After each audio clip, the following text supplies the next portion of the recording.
Mudarmos-nos para um novo país pode ser uma experiência difícil, nova comida, uma nova língua, uma nova cultura, pode ser avassalador e até assustador.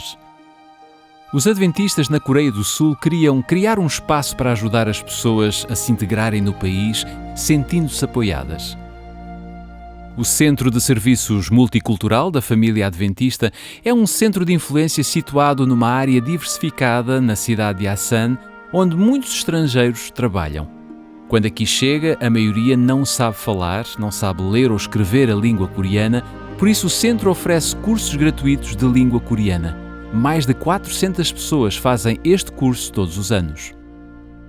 Alguns anos atrás, o pessoal do centro criou um plano para melhorar e expandir as suas atividades. Este novo plano oferecia uma experiência holística às pessoas na comunidade. Um dos serviços mais usados são os vários abrigos do centro. Existe um abrigo de emergência para aqueles que não têm rendimento ou alojamento e abrigos de grupo para pais solteiros. As famílias que ficam nos abrigos recebem refeições gratuitas, assim como segurança. Muitos dos estrangeiros não sabem orientar-se no sistema de saúde, por isso o centro proporciona tratamentos dentários gratuitos uma vez por semana e tratamentos de medicina geral uma vez por mês. Para além disso, os utentes têm acesso a serviços de aconselhamento. Como resultado da presença do centro na comunidade, formaram-se várias novas congregações de diversas línguas. Os grupos reúnem-se e louvam em russo, em inglês, urdu, chinês e coreano. Foram abençoados com 30 batismos num só ano. O centro dá uma forte ênfase às crianças e aos jovens. Primeiro estabeleceu-se um infantário, depois criou-se um programa de atividades extracurriculares para os alunos da primária. Os pais puderam assim ter um lugar para onde enviar os filhos a fim de terem explicações e alguém para cuidar deles depois da escola. Para os pais que precisavam de trabalhar até tarde, o centro criou um programa noturno de proteção onde os filhos são supervisionados até às 9 da noite. A escola coreano-russa para alunos do ensino básico e secundário é bastante popular. Há mais de 60 alunos matriculados. O pessoal do centro vê novas e empolgantes oportunidades de se relacionarem com as famílias, mas eles precisam da sua ajuda. Este trimestre, uma parte da oferta do 13º sábado irá ajudar a proporcionar outros serviços de assistência para filhos de imigrantes em Asan, na Coreia do Sul. Por favor, pense naquilo que poderá dar para esta oportunidade. Obrigado por apoiar a oferta do 13º sábado.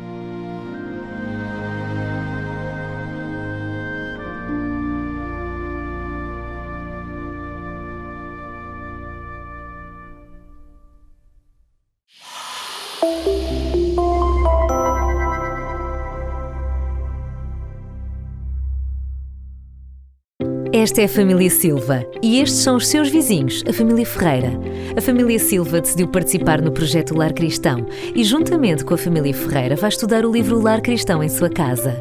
Esta é a Luísa e o seu namorado, João. Eles decidiram casar e também participar no projeto. Vão ler o livro em conjunto, um capítulo por dia. E esta é a Anabela, que se comprometeu com o projeto, oferecendo um livro às suas amigas e colegas Margarida e Miu. Junte-se a todos eles e participe também. Adquira o seu pack de 2 livros e 2 guias de estudo na livraria da sua igreja.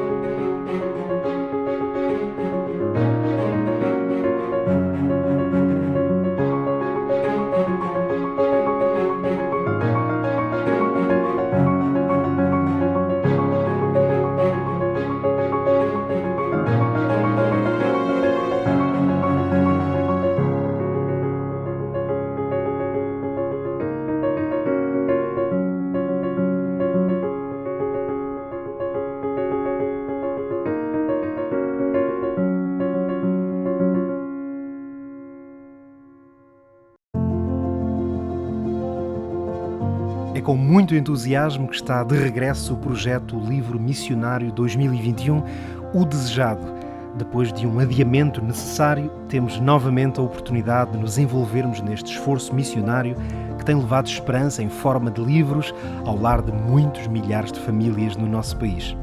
A fase de compromisso, na qual pode fazer ou reforçar a sua encomenda, começou no sábado passado, dia 18 de setembro, e vai prolongar-se até ao sábado 9 de outubro.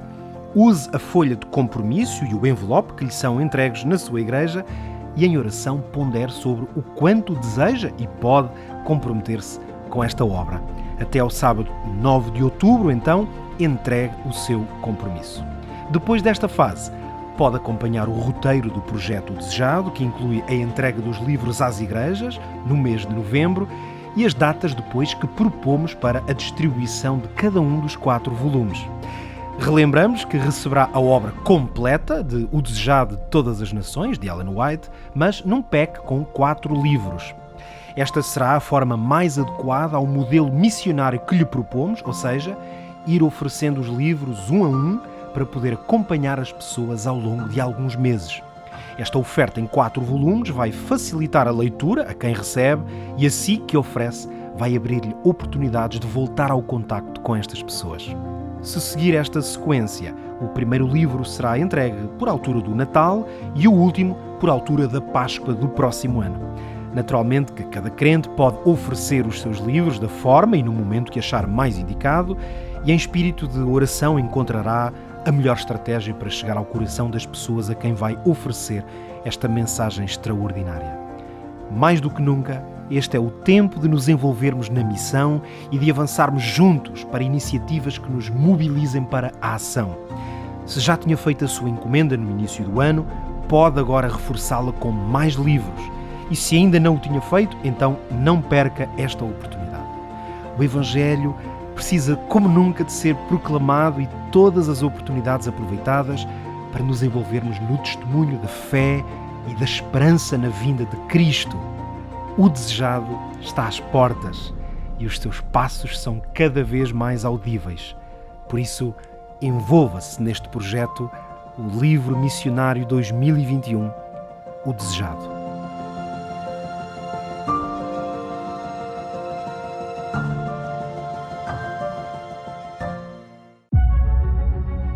Você já parou para pensar como seria um mundo onde não houvesse luz?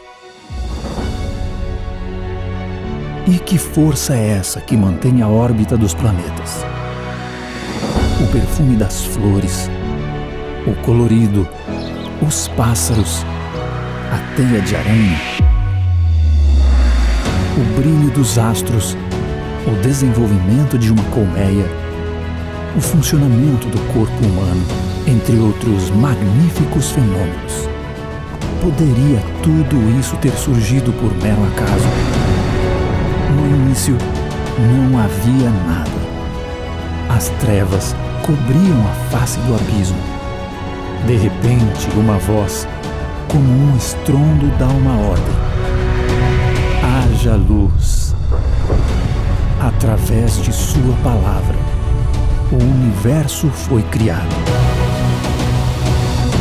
Luz, firmamento, vegetação, luminares, animais marinhos e terrestres e sua principal obra, o homem. E cada obra testemunhava que tudo era muito bom.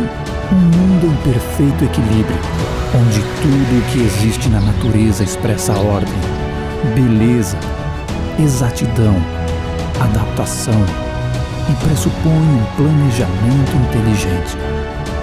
Após terem concluído a sua obra em 6 dias, Deus descansou. O descanso no 7º dia é uma demonstração de amor de Deus para com seus filhos, um momento de reconectar com o Criador e apreciar tudo o que Ele faz e fez pelo homem. Sábado da Criação, feito para você.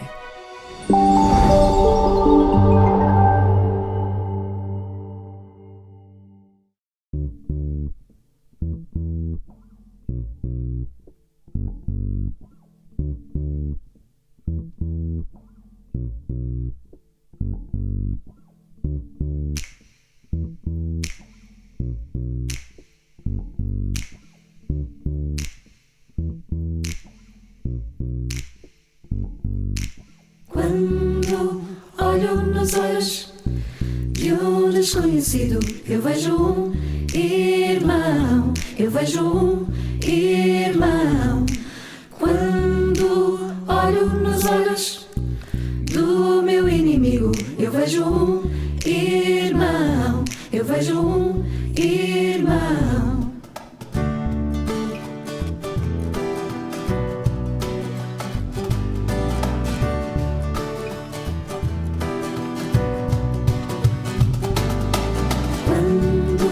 Olho nos olhos de um desconhecido, eu vejo um irmão, eu vejo um irmão. Quando olho nos olhos do meu inimigo, eu vejo um irmão, eu vejo um irmão.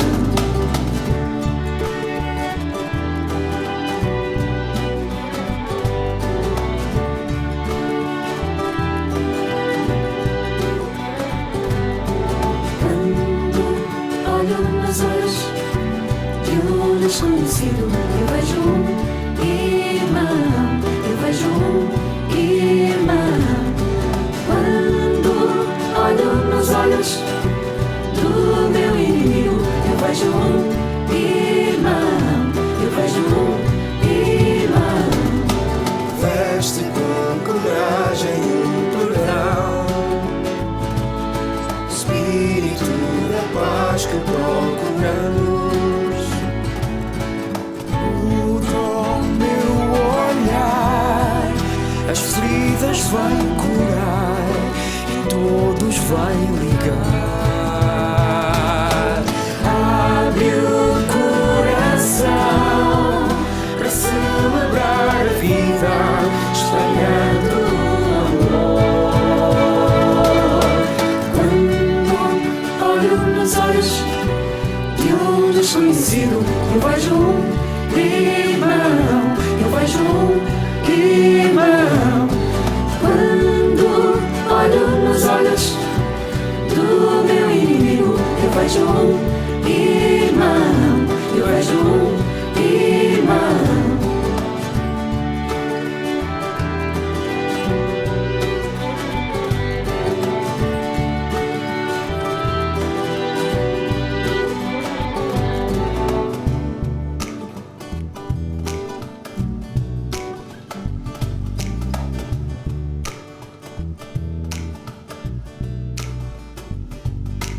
Quando olho nos olhos de um desconhecido, eu vejo um irmão, eu vejo um irmão.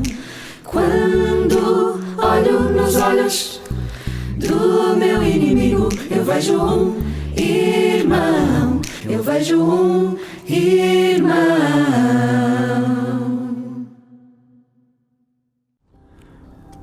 É bom estar contigo. É bom partilhar contigo a palavra de Deus. O nosso texto de hoje é um texto como que desesperado da parte de Deus perante as atitudes do ser humano. Eram os israelitas neste caso, mas quantas e quantas vezes Deus pensa exatamente a mesma coisa, se calhar a meu respeito ou a teu respeito. Vê aquilo que ele diz no capítulo 13 do livro de Jeremias e no versículo 23. Pode o etíope mudar a cor ou o leopardo as suas manchas? Então também vocês, que só sabem fazer o mal, aprenderiam a praticar o bem.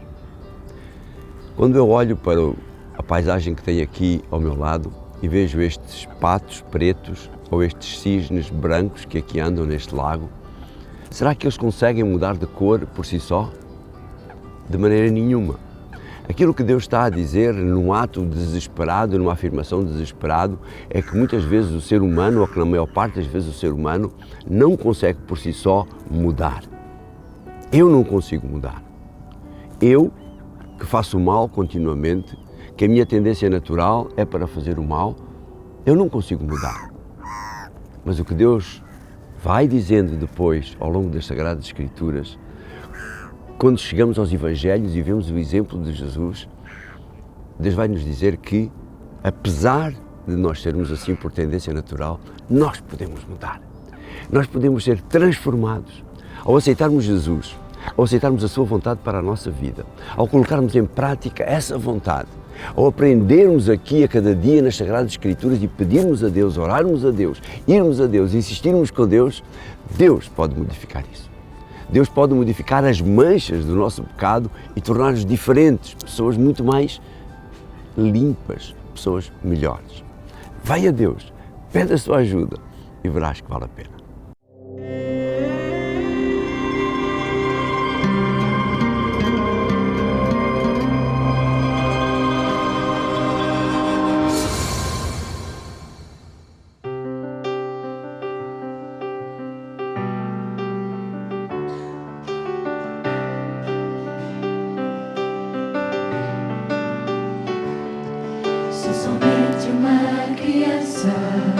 Querendo ser herói, alguém segundo o coração de Deus. Por amor quero servi-lo, mas sinto-me pequeno e sem qualquer favor. Por dentro só a dor, só por isso estou aqui, Senhor meu Deus. Humilde servo teu, ao teu dispor, apesar de como estou, eu me ponho em tuas mãos, ouve a minha oração. Pela graça que há em Cristo, desejo anunciar a mais linda das mensagens, que Cristo irá voltar. Ser usado pelo Espírito é tudo que eu mais quero para mim, Senhor. Viver para teu louvor, só por isso estou aqui, Senhor meu Deus. Humilde servo teu, ao teu dispor, apesar de como estou, eu me ponho em tuas mãos, ouve a minha oração. Senhor, abençoa-me, alarga as minhas fronteiras, que tua mão esteja sempre sobre mim e me proteja do mal.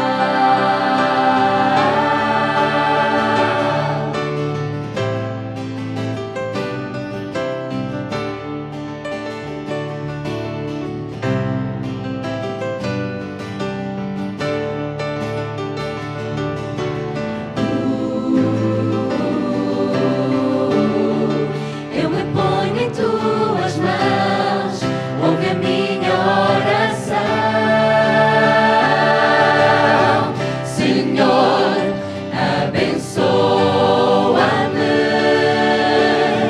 alarga as minhas fronteiras, que tua mão esteja sempre sobre mim e me proteja do mal.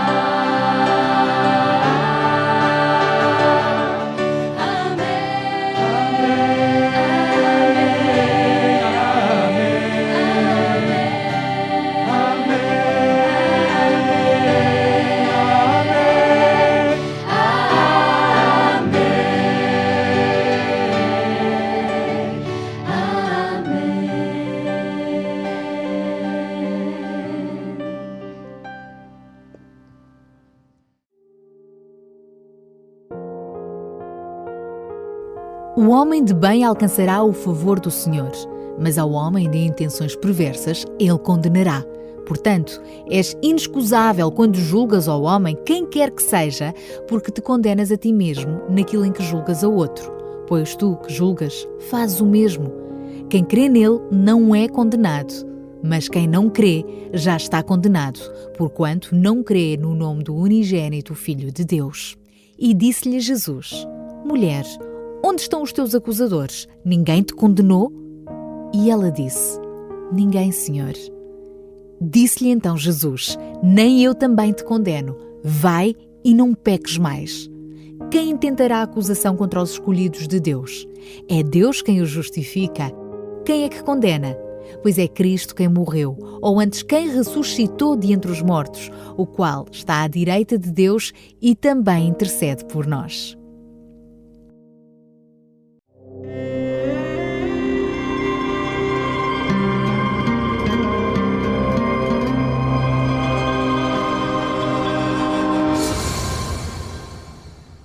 Muito bem, vamos a inclinar o rosto para conversar com Deus.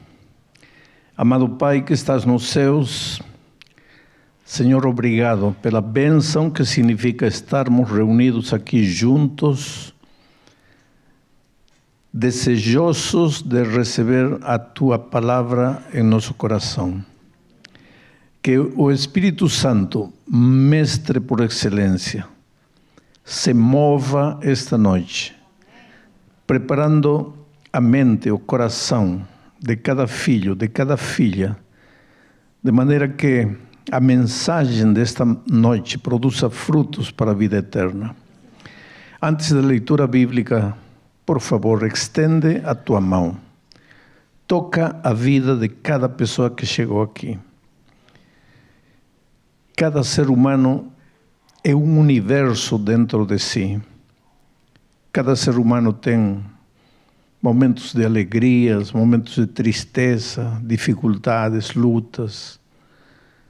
Quem sabe esta noite aqui tem mais de uma pessoa machucada, ferida. Tem alguma pessoa que sente-se derrotada, triste. Tem alguém atravessando pelo vale da sombra da morte, alguém enfermo, enfermo do corpo, enfermo da alma. Tu que és o médico dos médicos, tu que és Pai de amor, tu que és nosso Criador, nosso sustentador todo-poderoso, por favor, Senhor, estende tua mão e toca a vida de cada um. E não permitas que ninguém volte para casa vazio. Todos levem esperança, certeza em seu coração. Em nome de Jesus. Amém. Meus amigos, muito bom estar com os irmãos esta noite aqui.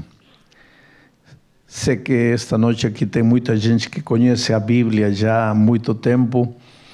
Tem também pessoas lindas que estão começando a conhecer a palavra de Deus, estão conhecendo a Bíblia, estão começando a estudar. E também sei que esta noite chegarão aqui amigos que aceitaram o convite de um vizinho, de um parente, de um familiar, enfim.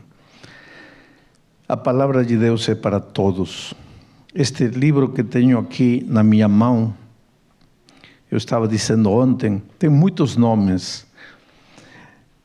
Bíblia, Palavra de Deus, Livro Santo, Livro Sagrado.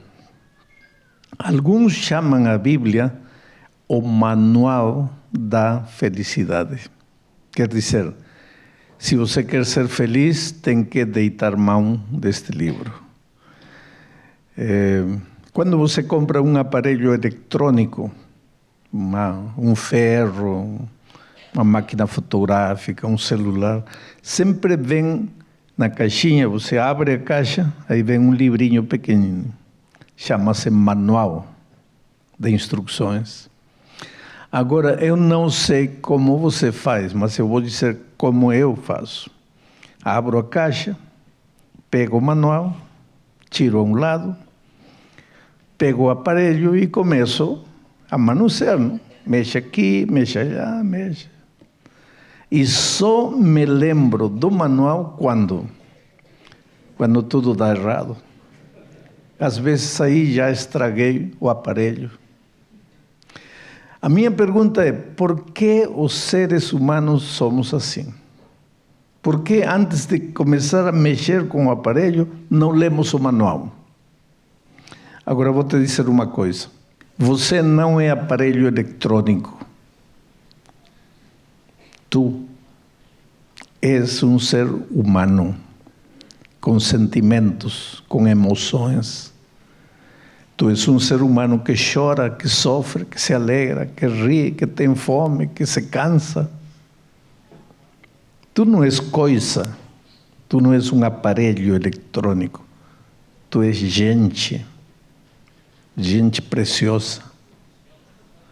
Agora, se para um aparelho eletrônico existe um manual de procedimento, tu achas que Deus te criou a ti e te jogou na vida e disse assim: bom, eu já te dei a vida, já te criei, agora você aí se vire, tente ser feliz do jeito que você puder. Não. Deus te criou e te deu um manual de instruções, um manual para você ser feliz. Sabe qual é a tragédia humana? É que todos queremos ser felizes. Assim como a gasolina movimenta o carro, o que movimenta o ser humano é o desejo de ser feliz. Você compra um carro porque quer ser feliz. Você casa porque quer ser feliz. Você estuda porque quer ser feliz. Você arruma emprego porque quer ser feliz. O que move o ser humano é o desejo de ser feliz. Todos querem ser felizes. Agora a pergunta é, se todos querem ser felizes, por que não todos são felizes? Porque para ser feliz não basta querer ser feliz. Porque se de querer ser feliz dependesse a felicidade, pois todo mundo seria feliz, porque todo mundo quer ser feliz. Mas não basta querer. Tem que conhecer o manual da felicidade. Agora você me diz, pastor, isso funciona? Claro que funciona. Eu estou casado com a mesma mulher há 50 anos. E se você me diz, pastor, e como fez isso? Pois segui o manual de instruções. Quer chegar a velho e ter saúde? Tem muita gente que me pergunta quantos anos tenho eu. Agora eu vou lhes dizer, para vocês tentarem adivinhar. Se eu trabalhei 40 anos para me aposentar e já estou aposentado há 10 anos, imagina quantos anos devo ter. E como faz, pastor, para manter-se em forma? Manual de instruções. Quer dormir? Porque, sabe, eu chego em casa, chego no hotel, faço minha oração, sempre converso com Deus antes de dormir, depois deito na cama, 3 respirações profundas e tchau, até amanhã. Eu não sei o que é virar na cama a noite toda, ai que não consigo dormir, ai. Mas pastor, como faz? Manual de instruções. Este livro funciona. A tolice do ser humano é querer ser feliz sem seguir o manual de instruções. Então nós vamos escolher um texto. Já escolhimos o texto para a mensagem desta noite. O título da mensagem desta noite é meio interessante, porque é Condenados. O título da mensagem de ontem foi Amados. Todos somos amados por Deus. Os bons, os maus, os rebeldes, todos somos amados por Deus. Isso você tem que lembrar sempre. Você é o mais precioso que Deus tem nesta vida. Deus te ama. Mas o tema de hoje é condenados. Todos estamos condenados. O capítulo 1 da Epístola aos Romanos fala que todos aqueles que não conhecem a Deus estão condenados. O capítulo 2 da Epístola aos Romanos fala que todos aqueles que estão na igreja e conhecem a Deus também estão condenados. Ou seja, todos estamos condenados. A Bíblia diz: não há justo nem sequer um. A Bíblia diz: desde a cabeça até os pés, tudo em nós é chaga podre. A Bíblia diz: todos nós nos descarriamos de Deus como ovelhas sem pastor. Todos estamos perdidos, todos estamos condenados, todos somos maus, não há justo nem sequer um. Enquanto a humanidade acha que o ser humano, no fundo, é bom, a Bíblia diz: no fundo e no raso, todos somos maus. Nascemos maus, nascemos egoístas, orgulhosos. Outro dia alguém me dizia: mas pastor, como minha criancinha de 8 meses pode ser egoísta? Quer ver como? Dá a mamadeira para ele. Não quero. Insiste. Não quero. Oferece mamadeira para outro. Aí ele quer. E você sorri e diz: mas que bonitinho. Egoísta. Só que quando somos pequenos, somos egoístas autênticos. Nos mostramos egoístas.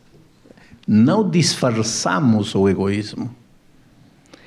À medida que vamos crescendo, aprendemos a disfarçar o egoísmo, mas continuamos egoístas. Quero um exemplo. Coloca numa mesa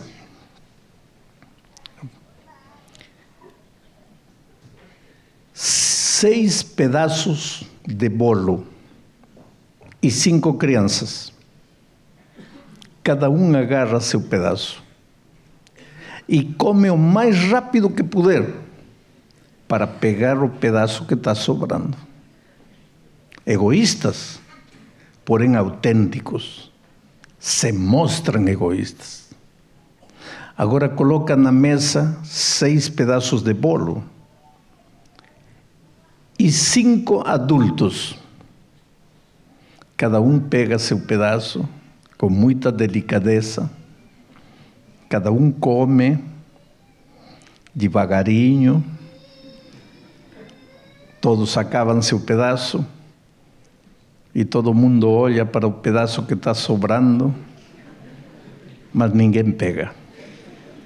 Não você, não você, não você. Lá no fundo do coração, está pensando: como não desaparecem estes outros 4 para eu pegar? Essa é a realidade da vida. Todos nascemos maus. Depois da entrada do pecado, nascemos egoístas.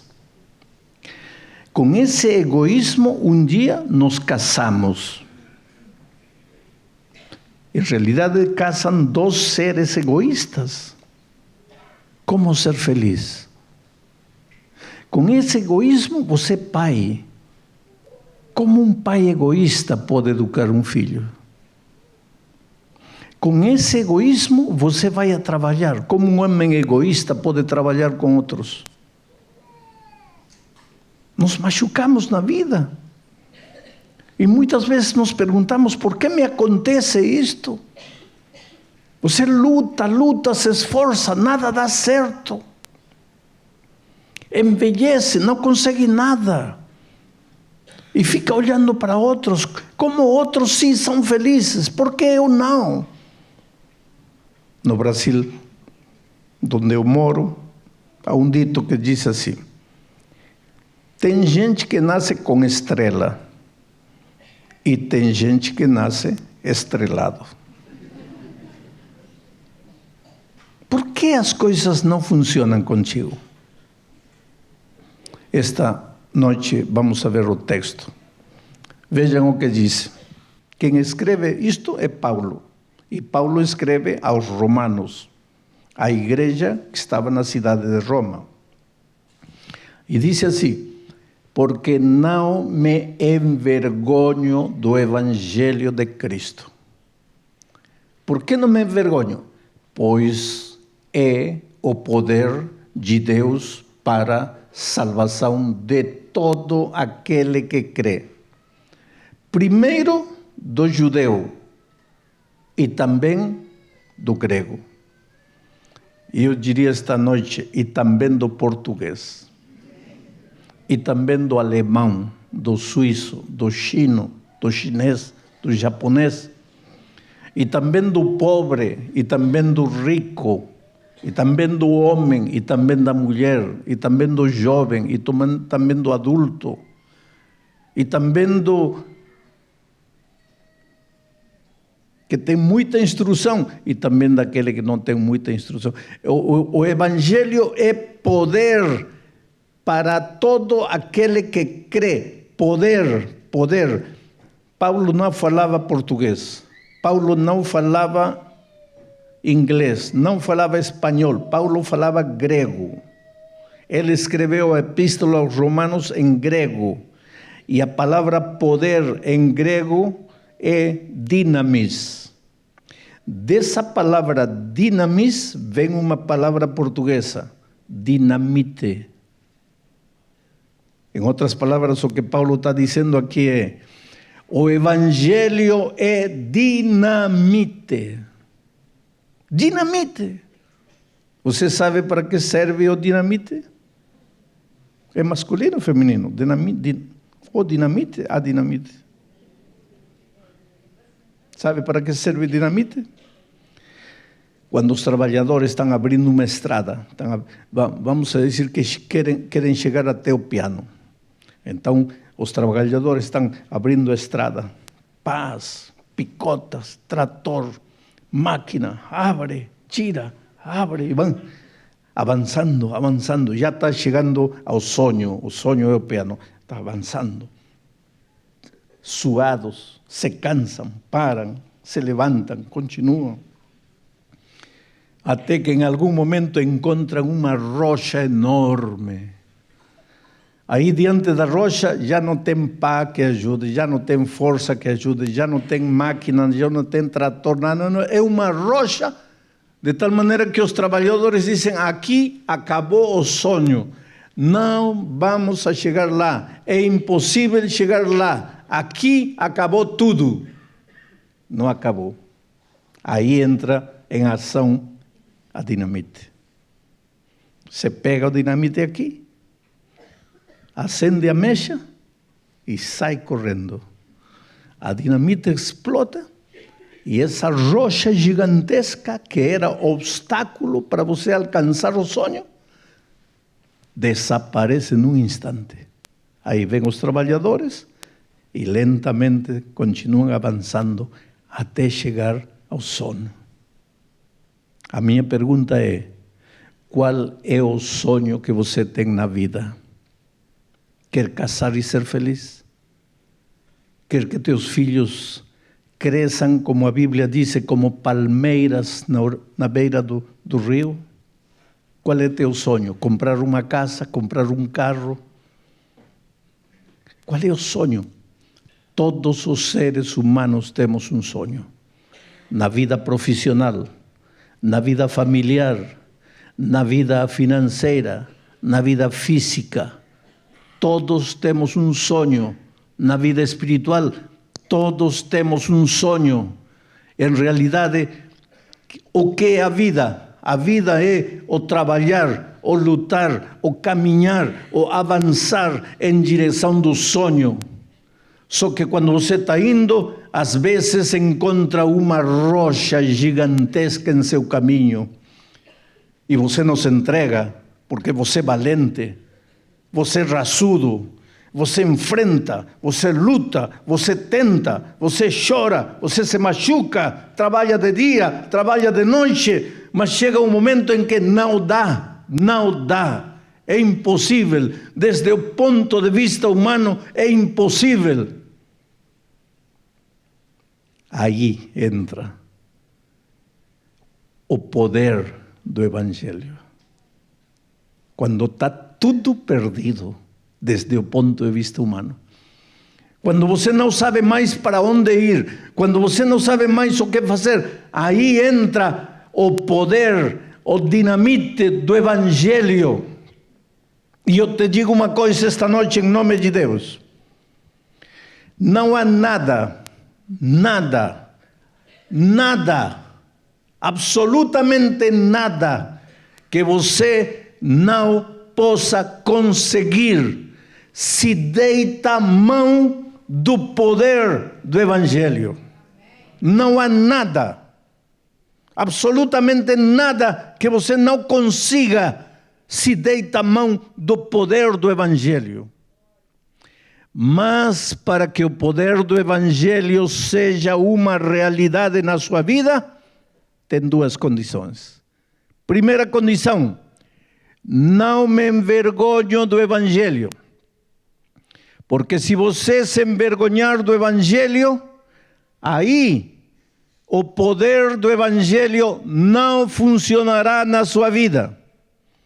Tem muita gente que gostaria que o poder do Evangelho fizesse maravilhas na sua vida, mas tem vergonha do Evangelho, aí não funciona. Segunda condição, para que o poder do Evangelho seja uma realidade na tua vida, você tem que crer. O Evangelho diz: não me envergonho do Evangelho de Cristo, pois é o poder de Deus para a salvação de todo aquele que crê. Tem que crer. Não tem que ter vergonha e tem que crer. Se você cumprir essas duas condições, o poder do Evangelho vai revolucionar sua vida. Vamos analisar a primeira condição. Não me envergonho. Lembrem-se que quem está escrevendo isto é Paulo. E Paulo está escrevendo para os romanos. E no Império Romano, que era o império que dominava o mundo conhecido daqueles dias, havia pelo menos 5 milhões de escravos naquele tempo. Quando Jesus apareceu pregando o Evangelho, apareceu pregando o Evangelho de libertação. Lembrem que o primeiro sermão que Jesus pregou foi um sábado de manhã na sinagoga de Capernaum. E sabem qual foi a mensagem? Ele se levantou e leu o texto de Isaías que diz: o Espírito de Deus está sobre mim e me ungiu para pregar liberdade aos escravos. Então Jesus apareceu no cenário histórico pregando liberdade, porque o Evangelho é liberdade. Por favor, não me diga que você conhece o Evangelho se está escravizado de algum sentimento que não pode arrancar de seu coração.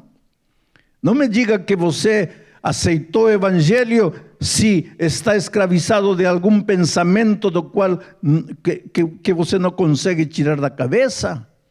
Se está escravizado de algum preconceito, de algum temor, de algum vício, de algum hábito que está destruindo a tua vida. Evangelho não combina com escravidão.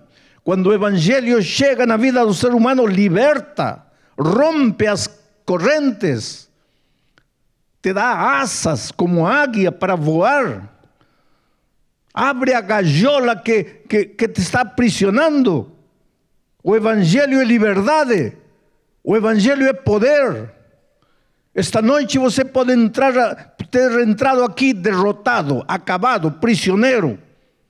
Mas você pode sair libertado completamente se aceitar o poder do Evangelho no seu coração.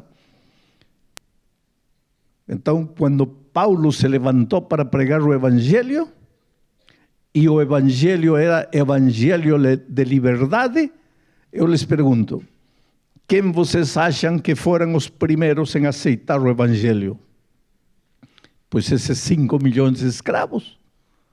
Claro que eles estavam confundindo as coisas, porque eles pensavam que o Evangelho era a liberdade do poder romano. Mas Paulo não estava falando liberdade de um poder político. Paulo estava falando de liberdade de um poder espiritual. O problema é que os seres humanos só vemos o problema assim, imediato. Mas não vemos o verdadeiro problema. Por isso diz que o Evangelho é poder para a salvação. Salvação de quê? Do pecado. Tem muita gente que tem consciência. Eu preciso um emprego melhor. Eu preciso encontrar uma boa esposa. Eu preciso salvar meu casamento. Eu preciso tirar meu filho da droga. Eu preciso isto. Eu preciso. E eu não nego que esses sejam problemas reais na tua vida. Porém, há uma coisa. Esses são resultados de teu verdadeiro problema. O verdadeiro problema do ser humano é espiritual.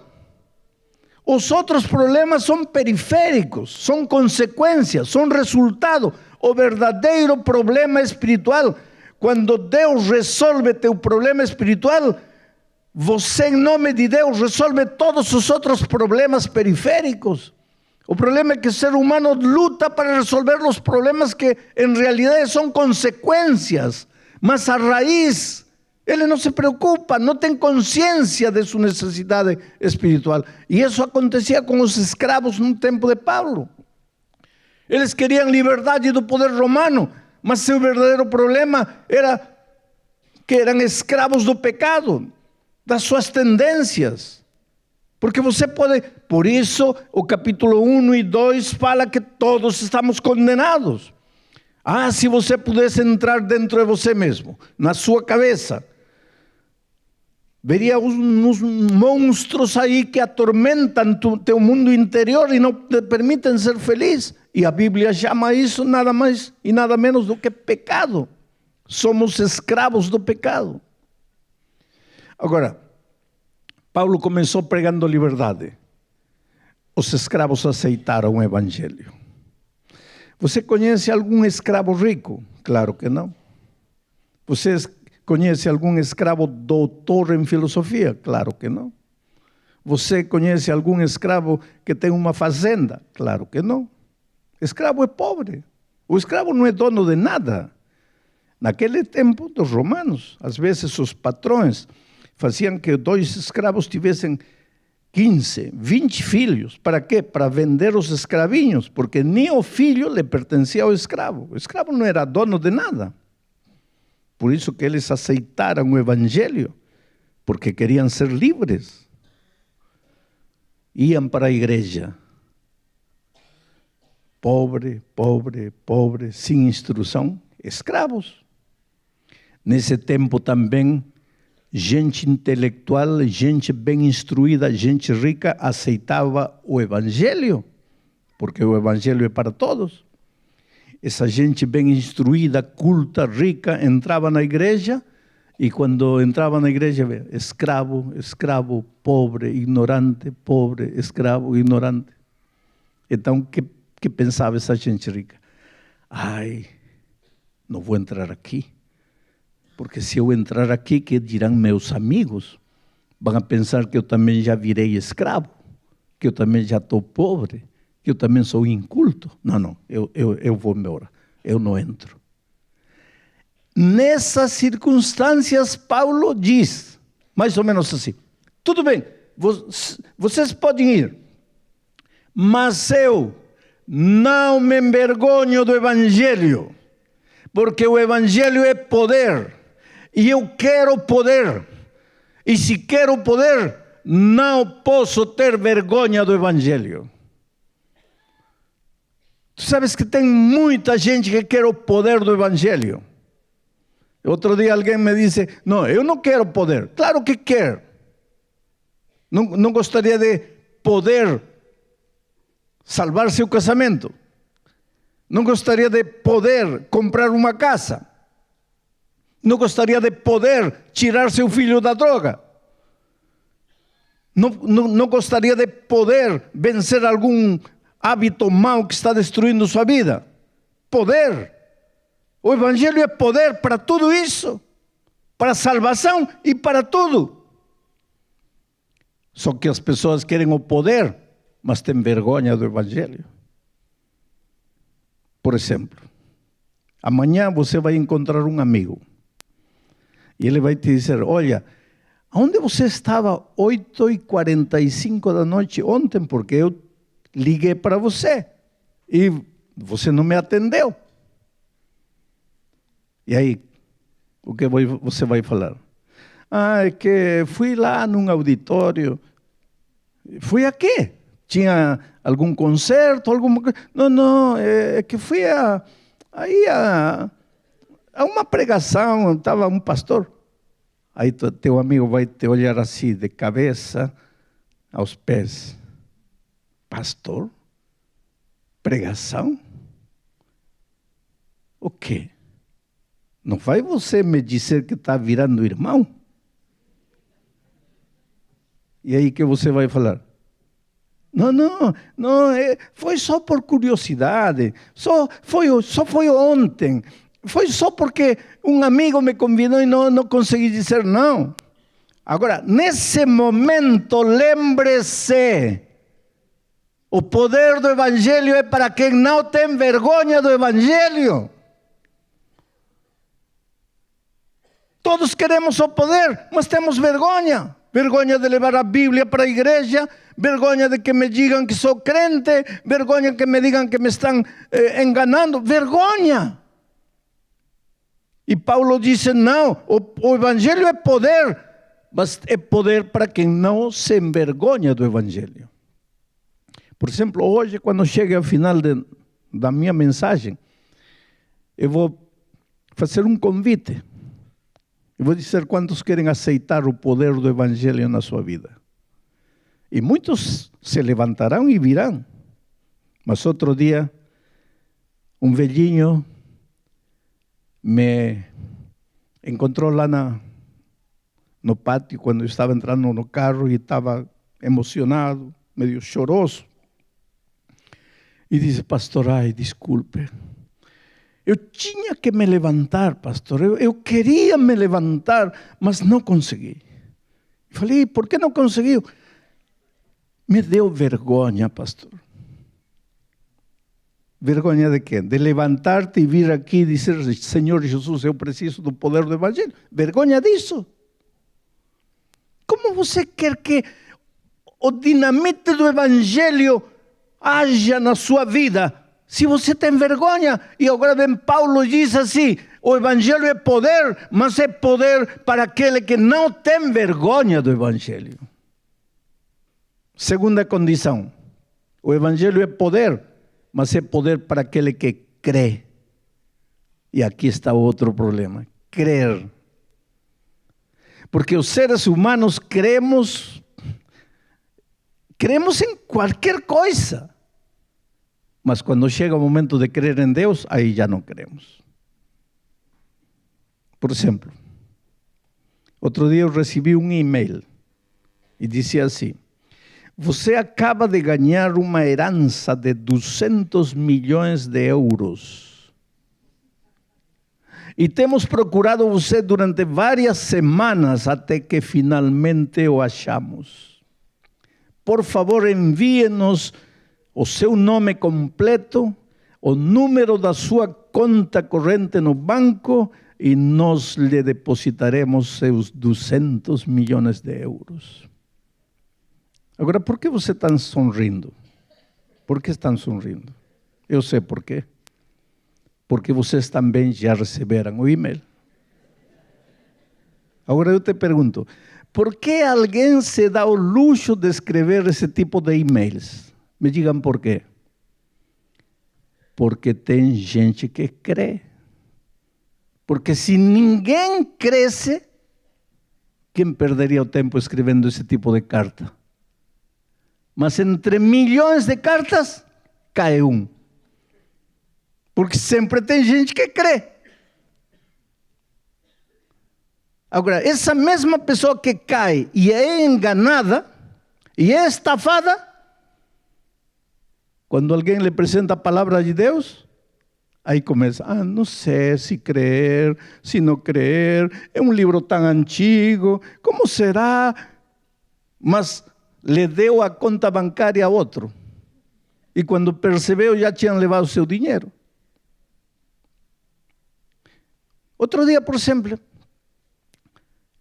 o pastor trouxe para conversar comigo uma senhora que conhece a palavra de Deus, conhece tudo, mas não se entrega a Jesus, porque o conhecimento teórico não te ajuda. Você tem que se comprometer com Cristo. E ela não se comprometia.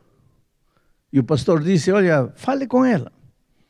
Aí ela entrou com 3 meninos assim, pequeninos. E disse, pastor, minha vida é uma desgraça. Minha vida é uma tragédia. Agora, vou usar as palavras dela. Não são minhas palavras, palavras dela. Disse, pastor, o único culpado é o sem vergonha mulherengo de meu marido. Palavras dela. Por quê? Pastor, me traía com uma mulher, me traía com outra, me traía com outra. E agora já foi embora definitivamente com outra, deixando-me com 3 crianças para cuidar. E eu falei, mas e quando vocês eram noivos, ele também te traía? Sim, pastor, sempre me traiu. E por que você casou?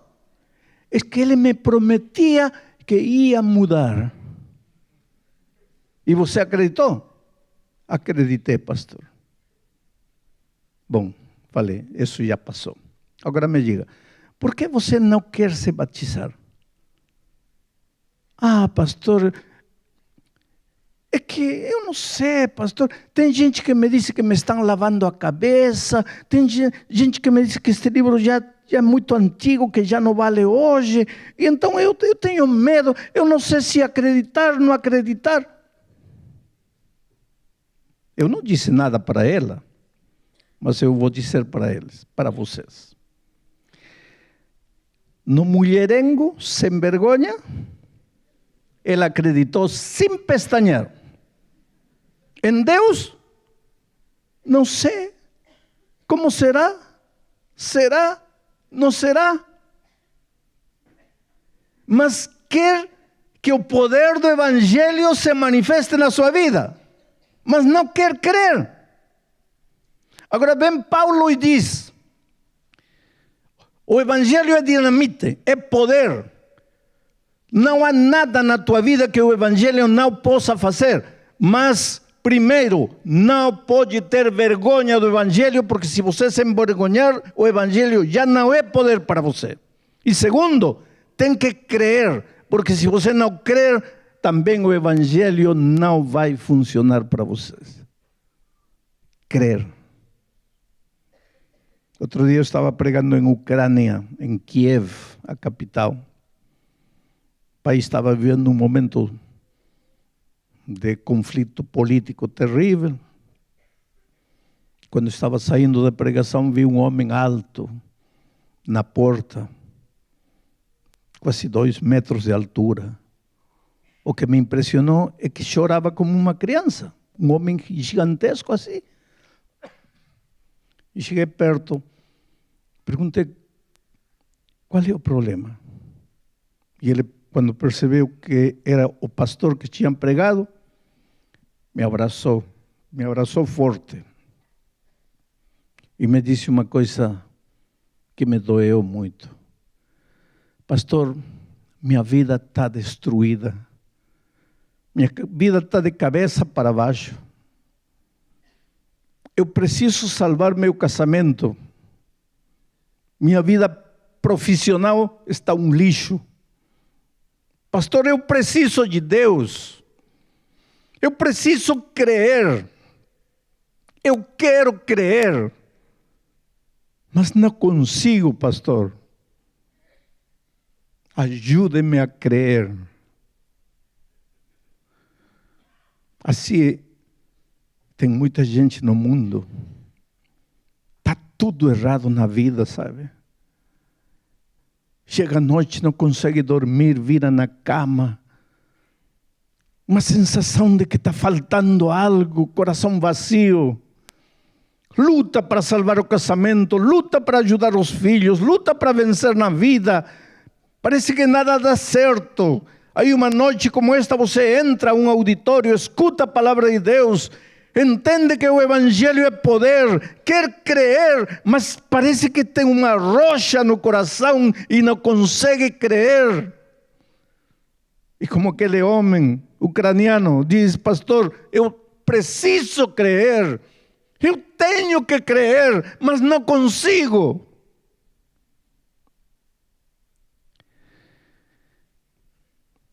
Alguns anos atrás, no Rio de Janeiro, no Brasil, estávamos numa noite de vigília.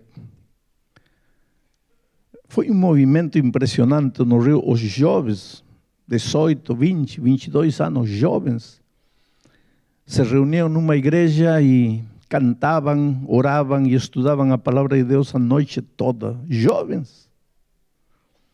Fui acompanhá-los algumas noites.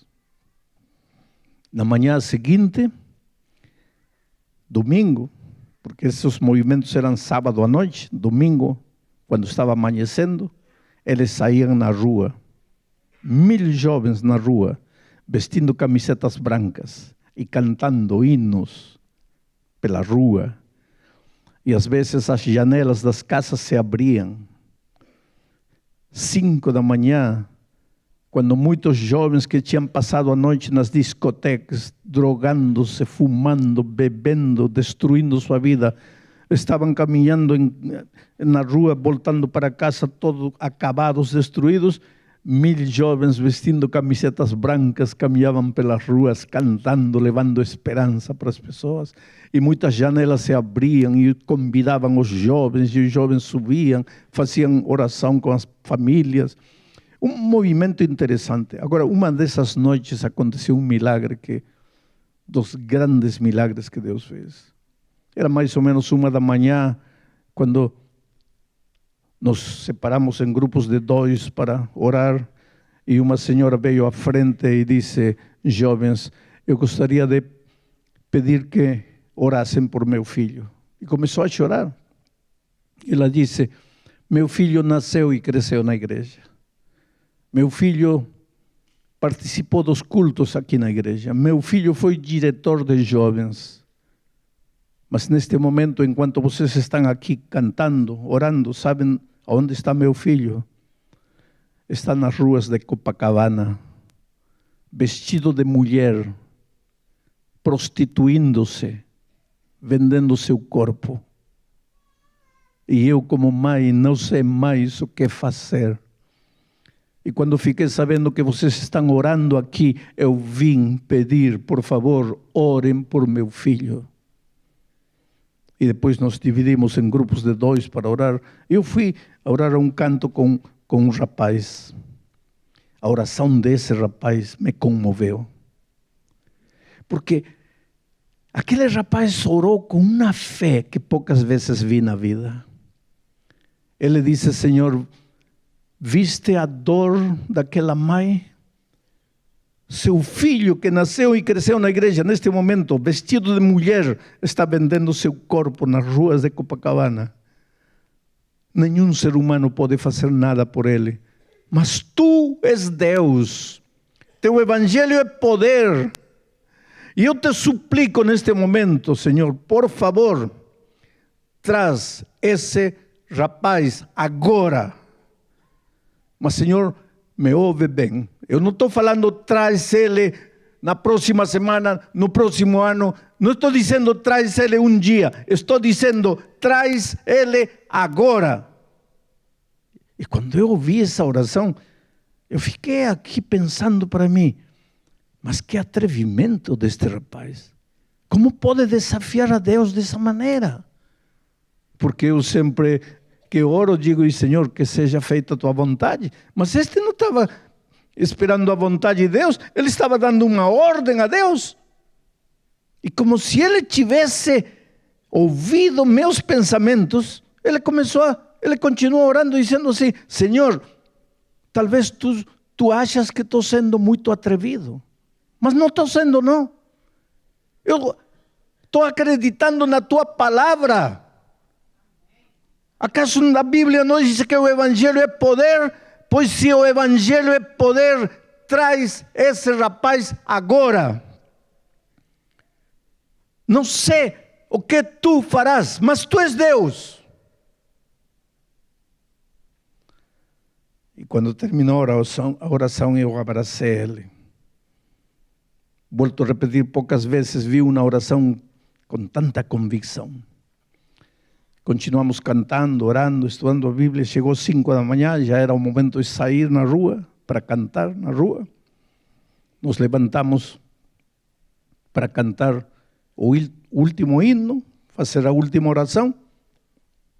E de repente, ouvimos um grito, como se uma mulher tivesse recebido uma facada assim. Um grito de dor. Era essa senhora. E todos olhamos para ela. E ela estava em pé aqui, com os olhos cravados lá na porta. Imediatamente todos olhamos para a porta. E lá na porta, um homem vestido de mulher. Um precioso jovem. Começou a caminhar pelo corredor. A mãe saiu disparada, se encontraram na metade do corredor, mãe e filho, e se abraçaram e choraram. E a igreja toda estava comovida, chorando. E o rapaz veio aqui à frente e eu perguntei para ele, o que aconteceu com você? E ele disse, eu estava parado na esquina de Copacabana, procurando clientes, me prostituindo. Quando de repente senti que o mundo girava em torno de mim e caí.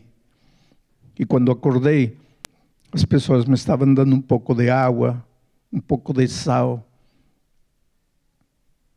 Nesse momento, quando eu comecei a me apagar, a me desmaiar, eu levantei os olhos para cima, para os céus, e disse, Senhor, eu acho que estou morrendo. Eu acho que vou morrer, mas por favor, não me deixa morrer, não deste jeito aqui, por favor, não me deixa morrer. Só que aí se desmaiou, e quando acordou estava sendo assistido pela gente aí da rua. Quando se recuperou, pegou um táxi e foi para a casa da mãe. Entrou no quarto da mãe, ela não estava. Entrou no quarto do irmão. Cadê a mãe? Foi lá na igreja de Botafogo, está orando por você. Pegou o táxi, foi para a igreja. Chegou às 5 da manhã, quando já estávamos terminando o programa. Apareceu parado na porta lá. E quando nos levantamos para cantar, a mãe levantou-se, olhou para a porta e encontrou o filho parado aí. Eu perguntei para ele, a que hora você se sentiu mal? E ele disse, não sei. Talvez 1 da manhã, justamente no momento em que o rapaz que estava orando comigo disse, Senhor, traz esse rapaz agora. O Evangelho é poder. O Evangelho é poder. Você está com seu casamento destruído? Não que vocês não se amem. O mais contraditório de tudo é que vocês dois se amam, mas cada um tem um temperamento diferente. Estão acabando com esse casamento. E o pior de tudo é que há filhos que não vieram a este mundo porque quiseram, sino porque vocês dois trouxeram. Não querem perder o casamento, mas não podem. Não conseguem mudar, não conseguem perdoar, não conseguem se dar uma segunda oportunidade. Estou pregando esta noite para alguém que está prisioneiro de algum hábito. Você luta e não consegue. Estou pregando para alguém que se sente derrotado na vida. Você está envelhecendo, lutou ao longo da sua vida e não conseguiu realizar seus sonhos. Pois esta noite eu te digo, o Evangelho é poder. Todos estamos condenados. Não há justo nem sequer um. Você pode lutar, procurar a saída, não vai achá-la. Mas o Evangelho é poder. E Deus esta noite pode operar um milagre na sua vida. Só que você tem que cumprir duas condições. Primeiro, não pode ter vergonha do Evangelho. E segundo, tem que crer. E outro dia alguém me dizia, pastor, como crer em algo tão simples como é a palavra de Deus? Pois tem que crer, porque é simples. Talvez por isso Jesus disse que se não fores como uma criança, não entrareis no reino dos céus. Tem que crer com a simplicidade de uma criança. Tem que crer em algo que não encaixa na tua cabeça racional. Tem que avançar pela fé. Afinal de contas, você já se machucou, você já chorou, você já tentou, você já se esforçou, nada deu certo. Dá uma chance a Jesus. Entregue-se. Creia. Rinda-se.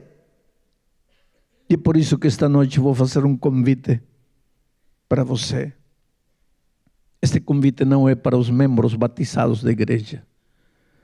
Este convite é para você, querido, que está começando a estudar a palavra de Deus, que está conhecendo a Bíblia, que veio talvez esta noite por primeira vez a ouvir a palavra do Evangelho, mas que esta noite quer dizer, Senhor, ajuda-me a crer, eu quero crer, eu preciso de Ti. Se você quiser dizer isso em seu coração, sabe o que vou pedir? Vou pedir a Eunice que venha para cantar. Porque enquanto ela vier, eu vou pedir que você se levante com fé e venha aqui, porque eu quero fazer uma oração especial por você aqui. Onde está a primeira pessoa que se levantará e virá? Glória a Deus, meu amigo, vem, vem. E fiquem olhando para mim, não fiquem olhando para o público. Fiquem aqui olhando para mim. Deixem-se trazer. É o ponto de encontro, lugar onde os fardos se espalham no chão, onde todo que chega cansado, tranquilo, descansa o seu coração. A graça se explica em uma cruz. Nela eu posso entender o que o céu me traduz. A morte era a minha sentença, mas agora sou livre em Jesus.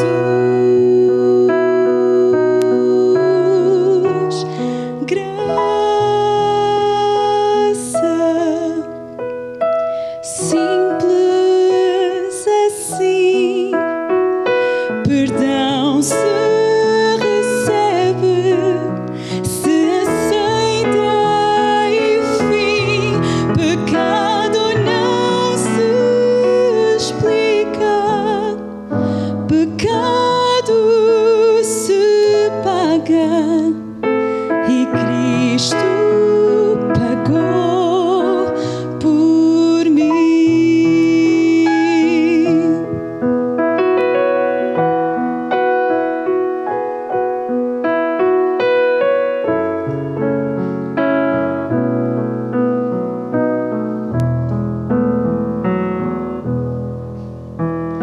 Havia imensa separação entre a raça caída e o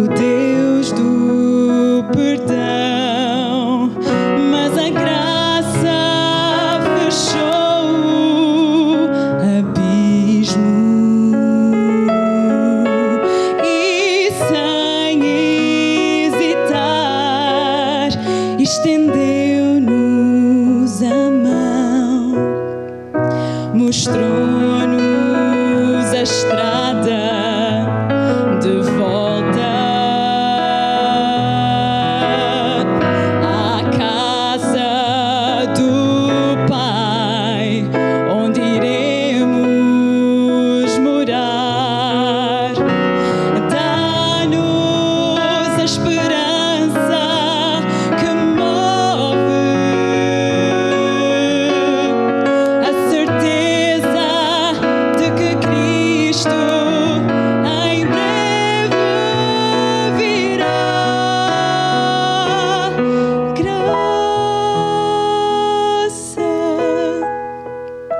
simples assim, perdão se recebe, se aceita e fim, pecado não se explica, pecado se paga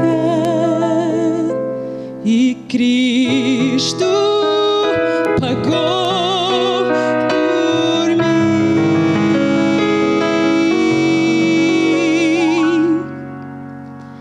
E Cristo pagou por mim.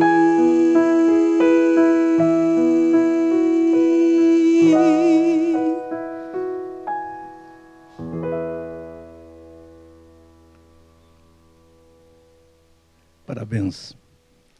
Vocês acabam de tomar uma decisão chave na sua vida. Eu não conheço vocês, mas Deus conhece o que acontece em cada coração. Quantas vezes tenho encontrado pessoas assim como vocês que aceitam Jesus e vêm aqui, e depois de 1 ano, de 2 anos, de 5 anos, me encontro com elas e me dizem: pastor, aquela noite minha vida mudou para sempre.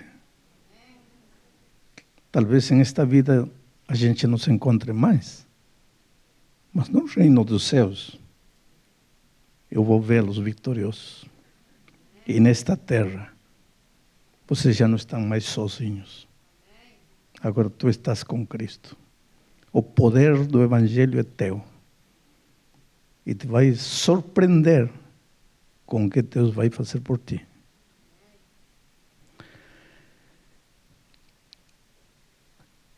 Tem muitas pessoas através do internet.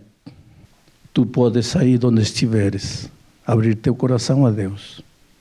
Aceita Jesus como teu Salvador. Aceita o poder do Evangelho em teu favor. Agora eu vou fazer uma oração por vocês esta noite. Pai querido, tu conheces nome por nome a cada uma destas pessoas que chegaram esta noite aqui. Tu sabes o que tem em seu coração, as lutas da vida, os dramas que vivem. Por que se levantaram? Por que chegaram aqui? Por que buscam o poder do Evangelho?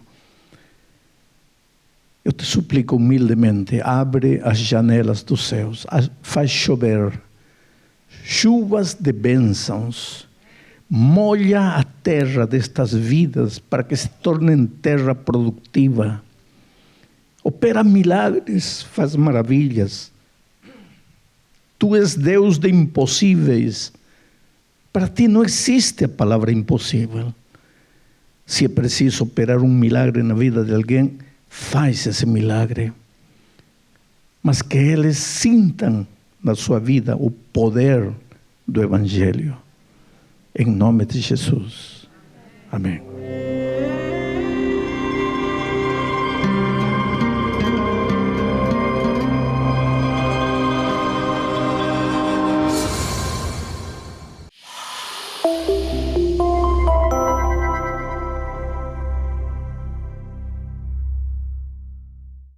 Esta é a família Silva e estes são os seus vizinhos, a família Ferreira. A família Silva decidiu participar no projeto Lar Cristão e, juntamente com a família Ferreira, vai estudar o livro Lar Cristão em sua casa. Esta é a Luísa e o seu namorado João. Eles decidiram casar e também participar no projeto. Vão ler o livro em conjunto, um capítulo por dia. E esta é a Anabela, que se comprometeu com o projeto, oferecendo um livro às suas amigas e colegas Margarida e Miu. Junte-se a todos eles e participe também. Adquira o seu pack de 2 livros e 2 guias de estudo na livraria da sua igreja.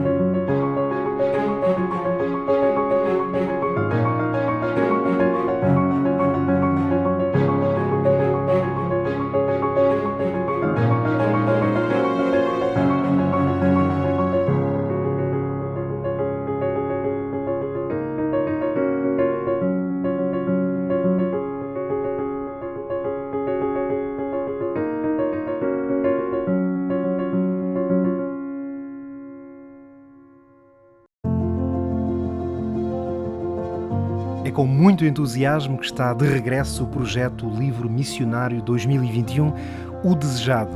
Depois de um adiamento necessário, temos novamente a oportunidade de nos envolvermos neste esforço missionário que tem levado esperança em forma de livros ao lar de muitos milhares de famílias no nosso país. A fase de compromisso, na qual pode fazer ou reforçar a sua encomenda, começou no sábado passado, dia 18 de setembro, e vai prolongar-se até ao sábado 9 de outubro. Use a folha de compromisso e o envelope que lhe são entregues na sua igreja e em oração pondere sobre o quanto deseja e pode comprometer-se com esta obra. Até ao sábado 9 de outubro, então, entregue o seu compromisso. Depois desta fase, pode acompanhar o roteiro do projeto Desejado, que inclui a entrega dos livros às igrejas no mês de novembro e as datas depois que propomos para a distribuição de cada um dos 4 volumes. Relembramos que receberá a obra completa de O Desejado de Todas as Nações, de Ellen White, mas num pack com 4 livros. Esta será a forma mais adequada ao modelo missionário que lhe propomos, ou seja, ir oferecendo os livros um a um para poder acompanhar as pessoas ao longo de alguns meses. Esta oferta em 4 volumes vai facilitar a leitura a quem recebe e assim que oferece vai abrir-lhe oportunidades de voltar ao contacto com estas pessoas.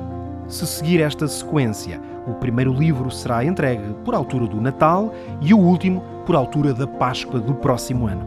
Naturalmente que cada crente pode oferecer os seus livros da forma e no momento que achar mais indicado e em espírito de oração encontrará a melhor estratégia para chegar ao coração das pessoas a quem vai oferecer esta mensagem extraordinária. Mais do que nunca, este é o tempo de nos envolvermos na missão e de avançarmos juntos para iniciativas que nos mobilizem para a ação. Se já tinha feito a sua encomenda no início do ano, pode agora reforçá-la com mais livros. E se ainda não o tinha feito, então não perca esta oportunidade. O Evangelho precisa, como nunca, de ser proclamado e todas as oportunidades aproveitadas para nos envolvermos no testemunho da fé e da esperança na vinda de Cristo. O Desejado está às portas e os seus passos são cada vez mais audíveis. Por isso, envolva-se neste projeto, o Livro Missionário 2021, O Desejado.